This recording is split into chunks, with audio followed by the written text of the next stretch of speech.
Yeah.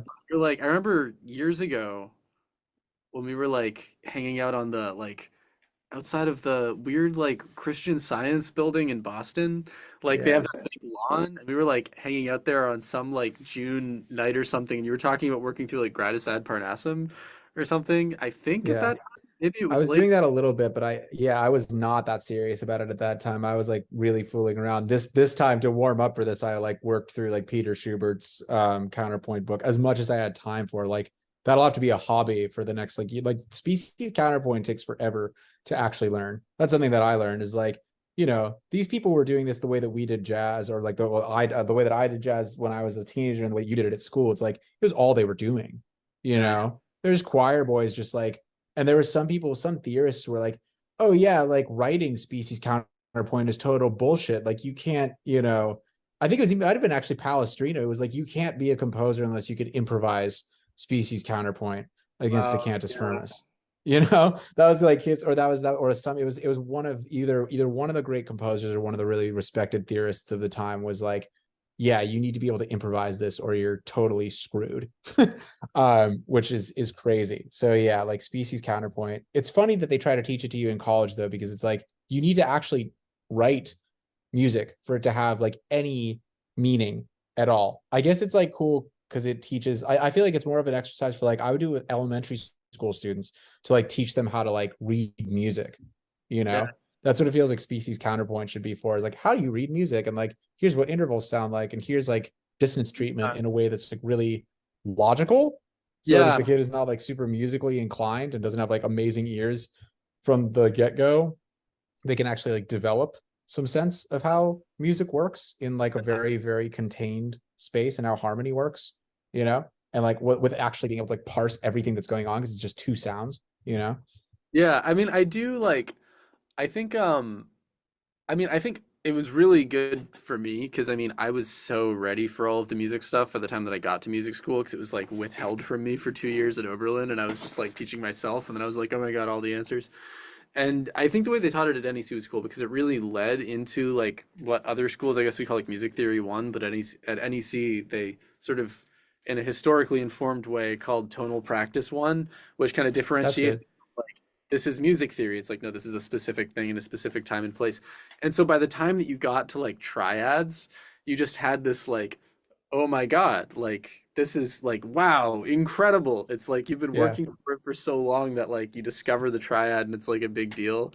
as they must have felt. Yeah, yeah, I was like, Yeah, holy shit. like abstracts out like You two sets. can play thirds. Yeah, right. Yeah, but I Yeah, remember, thirds are yeah, consonant. yeah, maybe I just got really into it at the time. But like also, I mean, kind of like moving to, you're kind of synthesizing what you're saying about getting really into writing this like credo with the like Ableton play. Is that or Ableton something? Ableton Note. Ableton Note. Yeah, Yeah, yeah. Like in both cases, it's interesting because these are very like either in the case of like choral composition, there it's very formalized, or in the case of Ableton Note, it's very I mean, it's very limited and it's very structured, and it's interesting because you're like making a lot of progress with these things, and it's also funny like because with songs, I know that you like you'll spend a very long time like developing a song. It's interesting like the role of restraints in like making these things maybe just yeah. because like it's yeah, but then I also wonder like about I don't know, I think about this a lot because like when I was a composer or when I was focusing on composition, I was covering by the end like I could cover a lot of ground in like 3 months because I had the process pretty worked out. Um and the constraints were very clear. Like if you have a duration and like a limited set of instruments, like there's a lot that you can do, or there's like a lifetime's worth of discovery, but in a way, it's very limited. Like you can only have 5 layers, you know? Whereas like Yeah. obviously like working with torso, like it took me a really long time. So I don't know. It's like yeah, I guess I'm curious about how like constraint or how you're feeling constraint relates to like your creativity these days. It's literally everything, I think. Yeah, yeah. Like it's and I mean that's not like a revolutionary take or anything. I don't think it's like I don't think I can envision making anything right now without the for me it was the first thought that just comes to mind being like how am I going to eliminate almost every possible option from from play. Like, how am I going to like put myself on insane rails? And yeah, like writing the I've never like, I want to be done with this piece, but I've never wanted to like kill myself while making it, which is not true. Like sometimes while making songs, it will just feel so hopeless. Um, just like so dark and like pointless and depressing, and like you just feel like, what do I even do at this point? Or like everything I have done has been a complete and utter waste. Yeah. And I think when I've done that, it's been because me and the people that I was working with, which is really just me and like me and Max are like usually the only people who work on my music. Like we'd both just have moments where we just kind of like look up from what we were doing. We just like, man, that was a huge waste of time. We just did like, it's not making the song any better. The idea, it's not helping the idea Right. shine. The idea is kind of like mediocre. We probably should like stop working on this and just make something else, you know? Like, and then we would sometimes actually say that to ourselves, close the session, start something new, and be way further along like an hour later than we'd gotten in the last four, you know? Yeah. And I think that that happens when you don't, for me, it happens when I don't have like tight constraints. I just like get lost in the sauce so easily because I do like to explore like every little nook and cranny of a thing.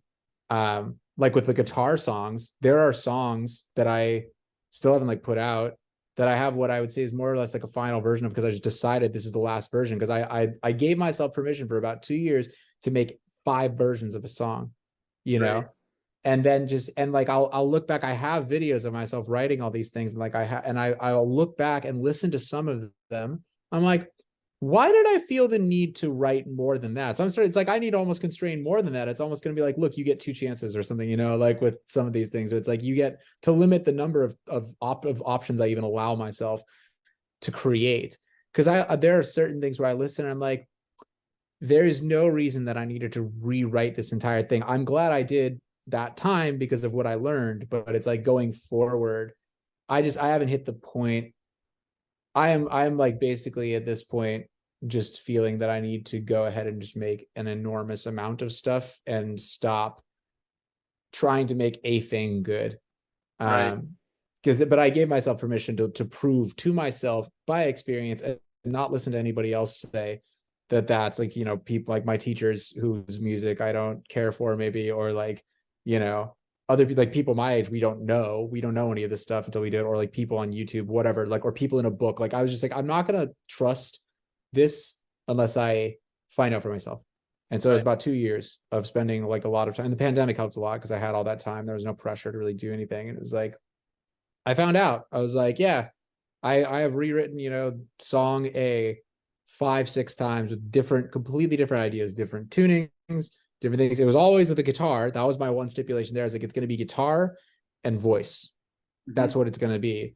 But you can rewrite it as many times as you want. And it's like that nearly drove me insane. And it definitely sucked all the joy out of the songs, and maybe some of the magic out of them for me as well. And I just kind of arrived at this like, okay, it really won't raise the quality of the thing necessarily. Like obviously there's a flip side to it, where you don't just like churn stuff out at the rate, you're not like a factory, you know, some people are, but I just think that it's like that assembly line mentality I don't think really works for the kind of music that I'm trying to make, you know, not for me anyway. Like there's definitely a process, but there's not a like, yeah, I can write 4 songs in a day kind of thing, you know, um, most of the time Yeah. anyway. So yeah, constraints are literally just everything at this point, because it was just so, it was just so nice. It's been so nice writing this piece, even when it's been really frustrating and it takes like 3 hours to get 4 bars of music down.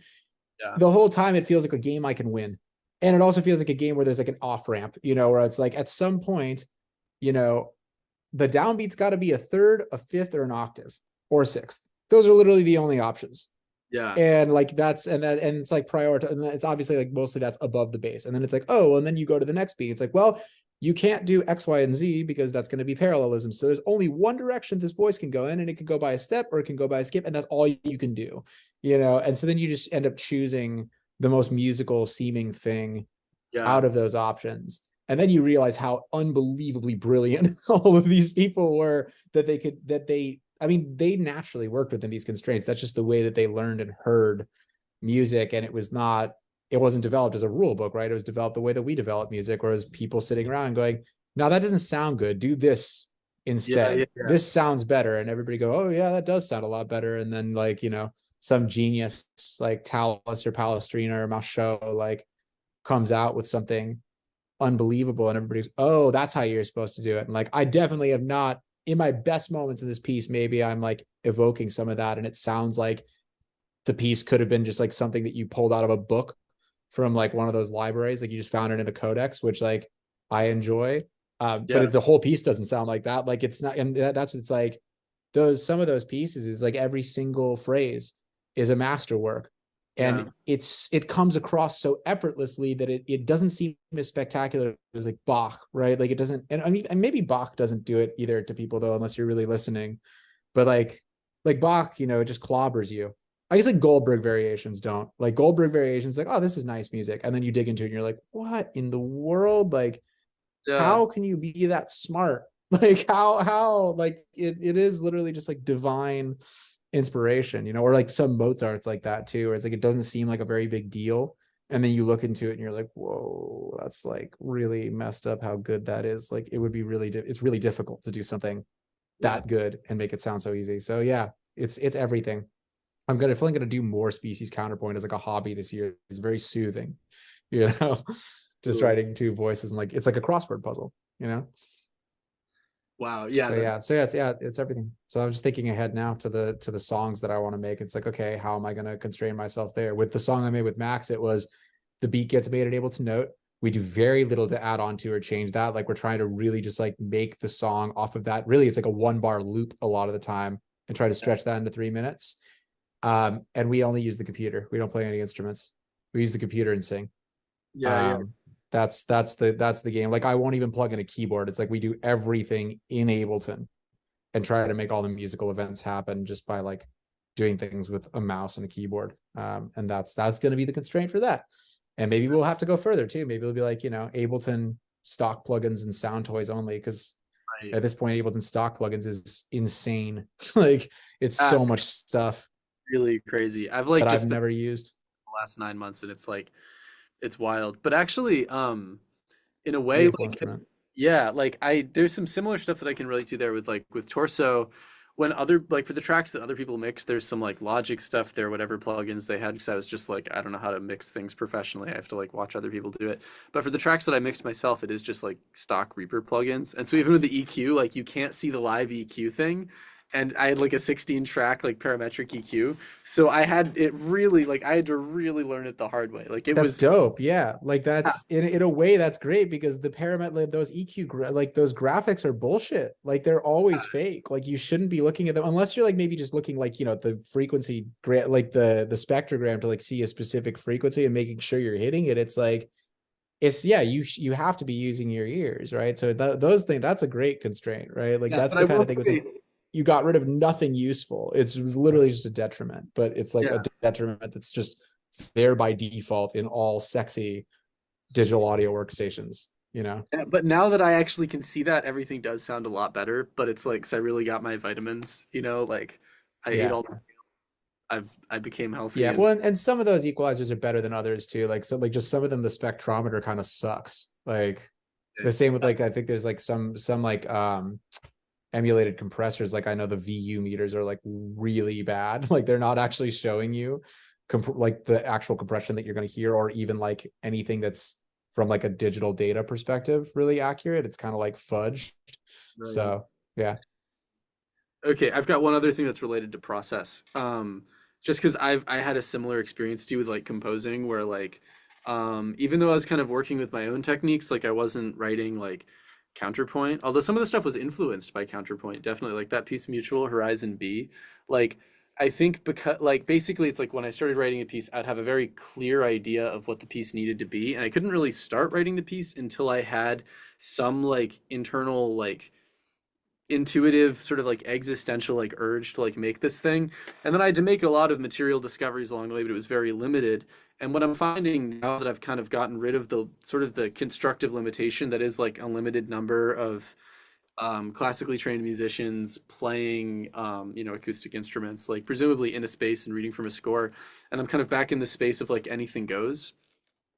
What I'm finding is that the process, because I'm like working on like 2 to 4 records right now, like slowly. Um, and like I'd like 3 of them to be pretty much done by the end of the year. Is that like the process is iterative for me, and so often the first pass at like I can't just sit down and write a song like I used to be able to, and now I like my brain just like it's not that I can't find things that would have satisfied like 19-year-old me or like 17-year-old me or something, but it's that my standards are very different now. Not just like higher, but like I just like very different things. And so I need like a reason to write a song and I need like a framework so that the idea is like, because I can just like write chords that are nice and write a melody to it and write words, but that's not satisfying to me. And so what I've found is that like with the 2 different projects that I'm working on I'm kind of working on most right now are like this record of songs, the second record of songs is like I I think I needed to go through multiple stages of just trying to figure out what it was, and I came up with all these like crazy sort of like chance processes where I had all these different models that I was like, or different types of like formal models or material models or sort of like things that I wanted to write lyrics about on different index cards, and I was drawing like different combinations of them, and then I'd be like, okay, that's the song. Like this approach to writing a chord progression, this like surface set of sounds that I want to work with, this like narrative impulse or something. And it was enough to get me somewhere. And now I have a bunch of like half baked stuff and a draft of lyrics that I spent like 2 months writing. That's like more than 10,000 words, probably, or that might be an exaggeration, but maybe not. Maybe it's like more than 3,000 words, which is a very different number. I haven't looked at it in a minute, but it's like a lot of words for a record, and like none of it coheres. Like it does not add up to a record at all. But like when I look back on all the pieces that I wrote that worked, they were always like when I was composing, they were always preceded by a piece that like really did not work at all. And what I've realized is that the more I can hide the first piece and just be like, this is just for me, I just have to like start figuring out what all this stuff is. Yeah. The more, or not like it's, that's just a stage of the process, is that I have to like make all this stuff and not know what it is. And then I kind of have to go away from it for a while, and then all the answers over time just start to become like very clear. And so the other record that I'm working on, that's sort of I think going to be the sort of like dark ambient like free jazz kind of thing. I don't, yeah, it's like the results of listening to a lot of like Tim Hecker and like Eli Kesler and like Rafik Bhatia and a lot of like spectralism also, and like I don't know. So it's basically dealing with all those things. And I wrote some stuff that was really pretty half baked like a year to a year and a half ago. And then I guess in the fall, I was doing these electronic music sets that didn't really work, but they were for very small audiences, and they weren't supposed to be like masterpieces. It was just like I've put a date on the calendar, and so I have to make something. And now I can see how it all fits together, and I have all these ideas, but I had to just throw a bunch of stuff at the wall. And so it's like by putting all this stuff out there, and sort of freeing myself by having a goal and a deadline and stuff, I was able to create a context where later I can come to it with agency and make something that's like much better. And then, yeah, I think about like the ways that like artists, visual artists especially, like establish themselves by like iterating. So like every modern, I don't know, person from like the 50s through the 70s really had like their one thing that they would do with like, or once they found it anyway. So like Pollock with like, like the thing like splatter painting, or like Rothko's like color fields, or like I've been pretty into this sculptor Richard Serra lately, and like he just died recently, and like he just basically would make these gigantic shapes out of steel, and that was like, or out of metal, and that was like his entire career for like years of just these sort of like abstract shapes. And he's like one of the great like minimalist sculptors. But I think what I find is that like once I know, for example, there are certain things like I know what like a cold blue vocal line sounds like, and there's the distance between me, the person who's making it, and then the project that has a name that's almost my name but not quite. And like I can do a lot of different things with my voice, but there's a vocal approach that's like relevant to that project. And so like it's like kind of I can create definition, and then once I have definition, I can create my own set of constraints so that I can make things more quickly. And like by the end of Torso, I was able to write a lot more quickly than the beginning of Torso because I knew what Torso was. And so I had like a context. And so like maybe with these things with Ableton Note or with with like the counterpoint stuff, it's like those are very specific restraints, but I'm also interested in like the intuitive need to create an artwork like over time defining the constraints of the project. And so that's how I've kind of approached like creating a voice. I don't know. I'm also kind of talking about this way because we're like recording this and I want to find some like educational kernel, some Yeah. sort of anti-conversational approach here. But like yeah, I don't know. I've been thinking about this a lot recently because I just had this realization about like why the songs record isn't where I thought that it would be if I just threw myself at it for like a certain number of months, and why I'm so ready to do other things. I'm like, oh, just like time and distance. Like it, yeah. So Pretty massive. You know what you'd like? I think you would love this actually. You're probably very ready for it. There's a book just came out this year, like a month and a half ago. This writer named Cal Newport, um, yeah, who is yeah. pretty prominent now. Yeah, you do. You maybe read it because it's like he writes for the New Yorker now, which is really funny because like I found out about him from along with Scott Young from my mentor Shannon at Berkeley, Mm. like our last year working together. I was like, I feel like knowing how to learn things and knowing to like organize yourself is probably more important than any of the crap that we've been talking about on the saxophone. She's like, yeah, I agree. You know, she was like teaching saxophone at Berkeley and doing like a PhD in economics at Harvard at the Whoa. time. She was like, yeah, I would agree with that. And I was like, books, blogs, like who should I be like looking at for this stuff? And she told me about Cal, who was just like writing a blog about how to be like a postdoc at that point. Yeah. And now has become what he is. But his book, Slow Productivity, just came out this like month and a half ago, and it's very Right. good. It's Okay. like it's such. I mean, it's like it's very New York Times bestsellery, but like very hypeless. And that's something that I always loved about Cal. Is like he's an incredibly dry writer. Like he's Yeah. always like downplaying and down. He's improved his craft actually a lot and gotten a little bit more like Malcolm Gladwell-ish, but like he's always like he's downplays and downplays and downplays, and keeps things like very contained in his claims. But he's developing a bit more of a personality. But it's a great book about just like kind of the central thesis is like right at the beginning. He talks about how, you know, scientists historically and even now have to measure productivity on the scale of like what do you accomplish in your whole life, you know, Right. like Yeah. Yeah. what can you solve one big problem in your entire human life before you die, you know, is like how a scientist thinks. And like what have you produced at the end of your life? So you could take a whole year and get nothing. You take 5 years, get nothing, doesn't matter. If the sixth year then something happens, great, you know. And that he kind of applies that mentality to like trying to envision an idea of like how we produce things that is more really more natural for one Yeah. thing, and also just like sustainable and sane, and makes doing creative work, especially if you're trying to do it for a living, actually enjoyable.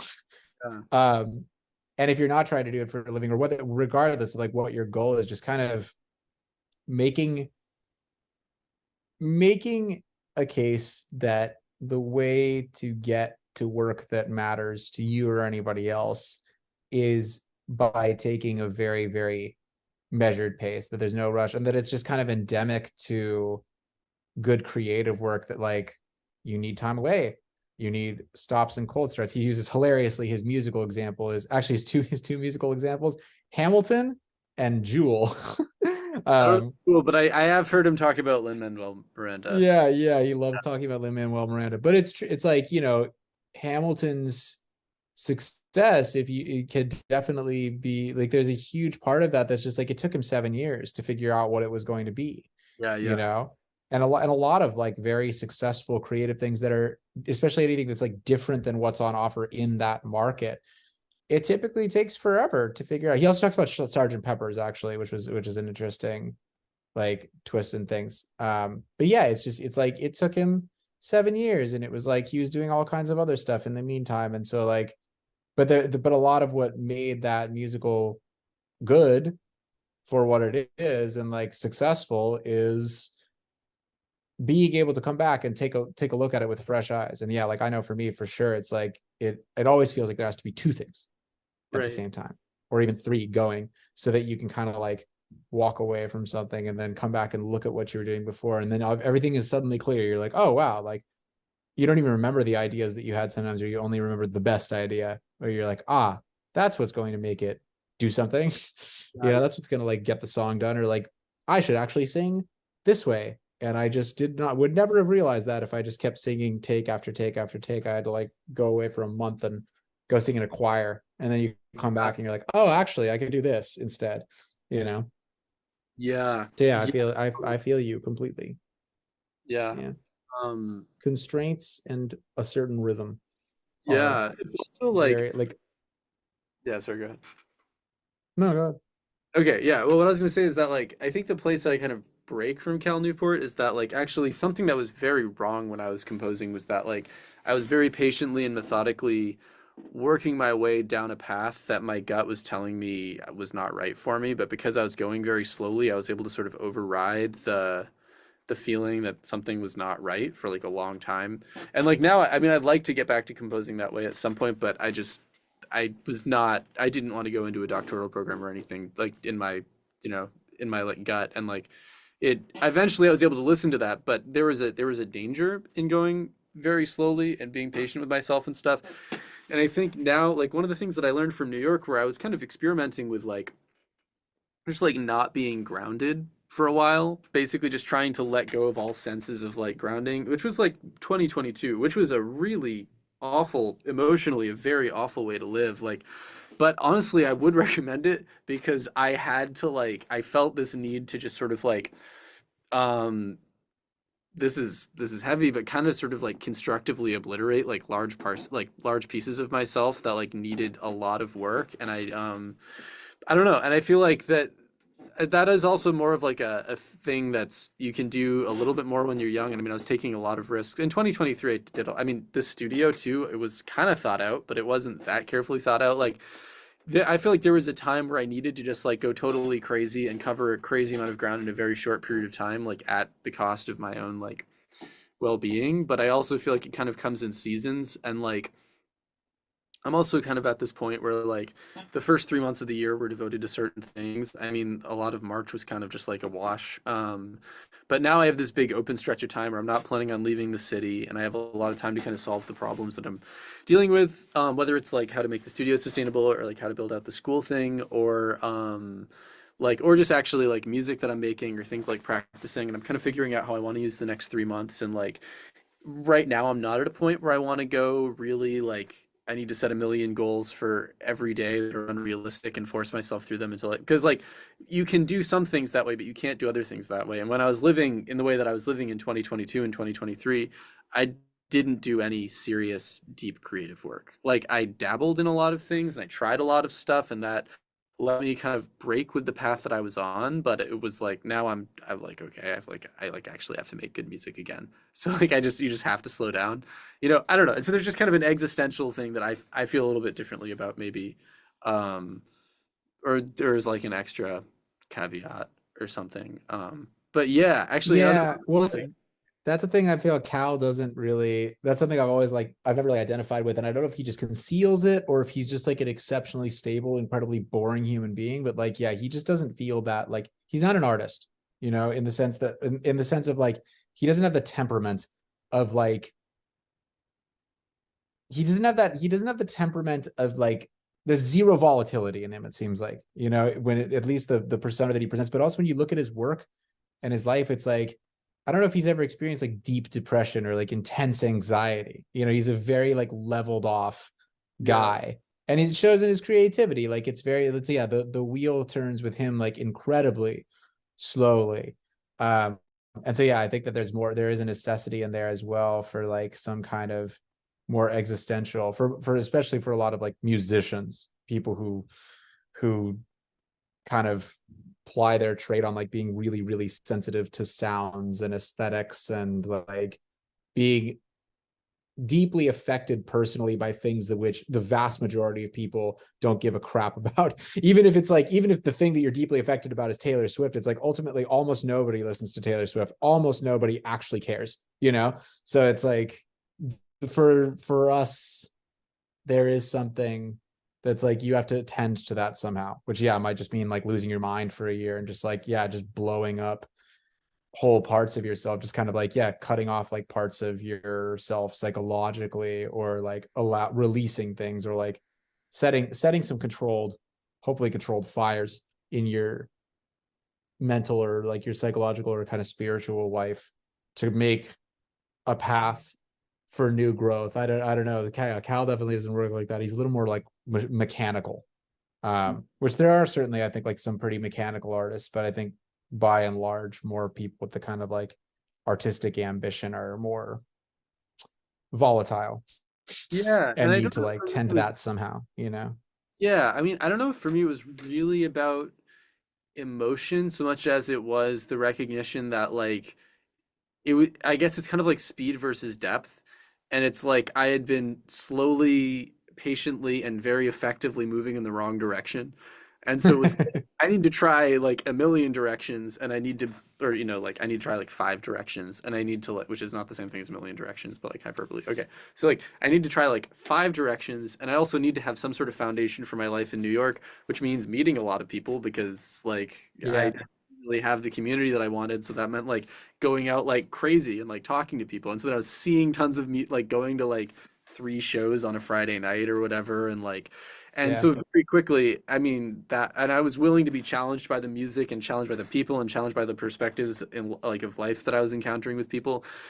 Yeah, and so I mean it was sort of a, I guess it was sort of a fire in that I was really not trying to live the way that I'd been living like a year prior to that, but it also wasn't really like, I mean, there was an emotional component, and I guess it was kind of like a controlled fire in that doing that wasn't sustainable, but I also didn't have any illusion that I was going to do it forever. It was just that I Yeah. had to make a change and that I would stop once things felt a little bit different. And once I Yeah. knew it, Temporary exploratory, exploratory period. Like stop trying to do something well that is long term not going to make you happy or successful or whatever, and then just like try several things at the same time and like see what sticks, knowing that yeah it's not sustainable to do them all at once, you yeah, know just kind of see which direction is like where's like the path of least resistance that's also the most appealing to you, yeah, you know yeah, that's a good way to put it. Also, I'm gonna see how we're doing for I think time. well, it's Uh, 7 ish, 7:05, 7:07. yeah, I'm enjoying talking. I do need to call somebody about a studio related thing pretty fast, like pretty Yeah, soon. you gotta do your work. It's good to talk to you. It's um I'm sure we'll do it more in the near future, and maybe I'll come down there to record something and throw you some money later this year or early next year or something, you know yeah, it would be do so awesome to do a have. little do a little studio business. I think it'd be I would be really fun, I think, at some point to do at least try a song or like a couple songs with you as like a producer Oh, and a cool. Yeah, that would collaborator, be really, because yeah. I mean, I've got, I think you hear music very clearly, and I think that there's plenty of overlap for us, or like plenty of like I think it'd be interesting to like see how your ideas interact with my songs on guitar as some new guitar songs take shape. yeah, that would be So really, maybe that's the slow part, is it's like that probably has to happen like next year, maybe later this year. We'll see how things are going when I get back from summer, but everything up until like August is currently like I know what I'm doing now. And there's like no time to even get away for a little yeah. bit, but I'm excited about this.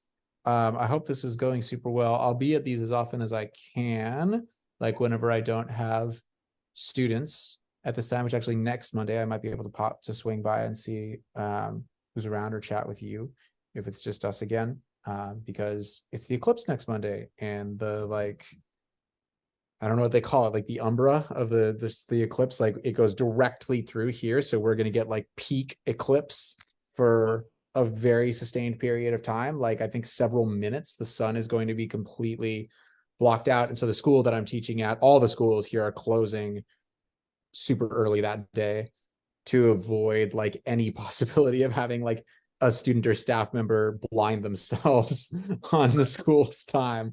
So I get that day pretty much completely off. I'm not going to teach any lessons that afternoon either. I'm going to go check out the eclipse at like 2:14 p.m. and then just be chilling, make Thomas Keller's chicken for my birthday, And so yeah, I'll probably have time to swing by for a chat. Yeah, happy birthday. Yeah, the 10th, It's on its 9 days. I'll be 32 years old.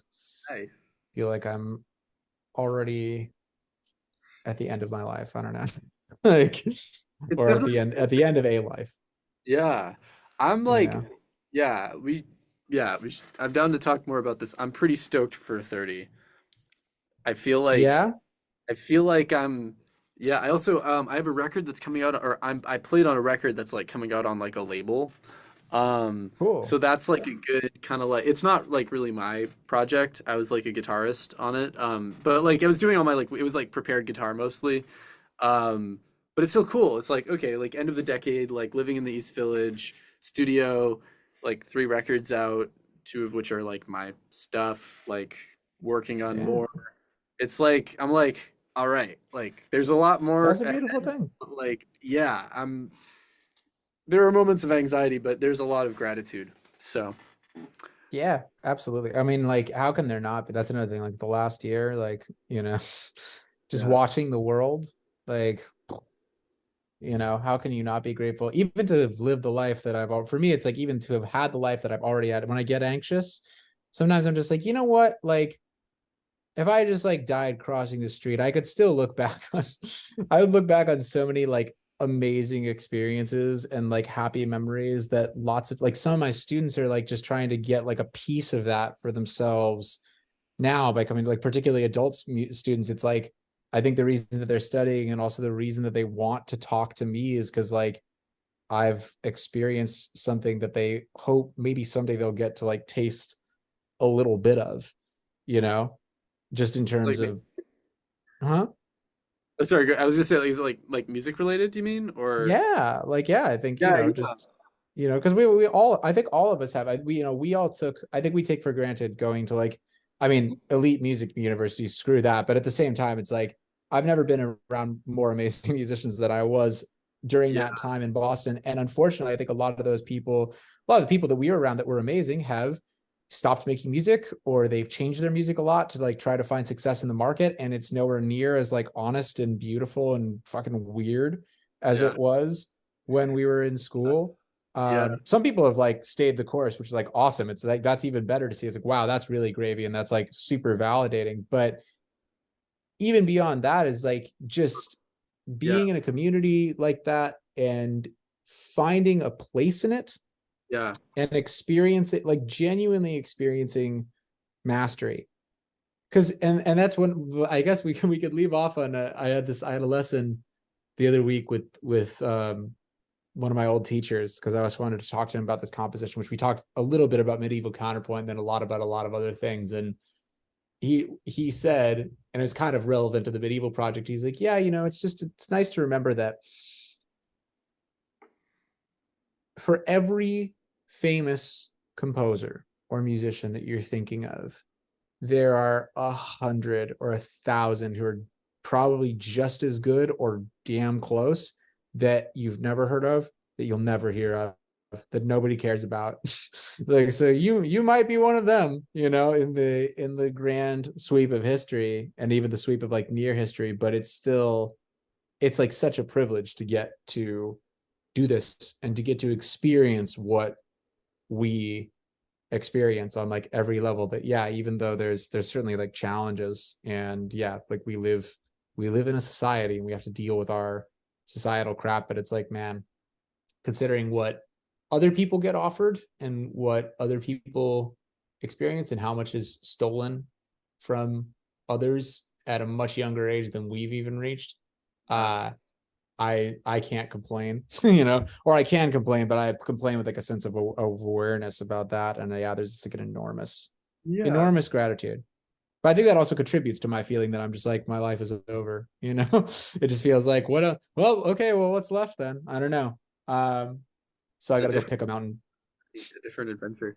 But okay, Yeah, real something that is like more that we something we talk about another time is my whole like it's not really my theory, but it's something that I've observed that like success and quality are just totally independent of one another. yeah, Like they have not like and the skills that it takes to like succeed as a musician have nothing to do with the skills that it takes to make good music. Like there's yeah, basically. they don't cancel each other out, but they don't overlap at all. Like one's like social skills and like an awareness of like having information about who to talk to and where to be and all of that stuff. And the other one's mostly like independent work and having some, hopefully, I Yeah. mean, like I wouldn't be anywhere without the teachers that I had from ages like 19 to like 25.